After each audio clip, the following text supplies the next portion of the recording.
ઇન્ડિગોની અવ્યવસ્થા પર કોંગ્રેસના સાંસદ રાહુલ ગાંધીએ પણ સવાલ ઉઠાવ્યા। ઇન્ડિગોનો ફિયાસ્કો થયો સરકારના મોનોપોલી મોડેલનું પરિણામ છે। સામાન્ય નાગરિકો કિંમત ચૂકવી રહ્યા છે। ભારતને દરેક સેક્ટરમાં વ્યાજબી હરીફાઈની જરૂર છે તેવું પણ રાહુલ ગાંધીએ કહ્યું। દેશને મેચ ફિક્સિંગ હરીફાઈની જરૂર નથી।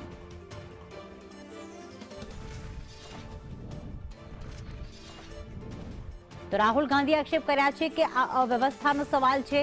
તેમણે કહ્યું કે સામાન્ય નાગરિકો કિંમત ચૂકવી રહ્યા છે પણ સામે તેમને સુવિધા નથી મળી રહી। દેશને મેચ ફિક્સિંગ ન થવા દો તેવું રાહુલ ગાંધીએ સરકારને જે છે તે સવાલ પૂછ્યા।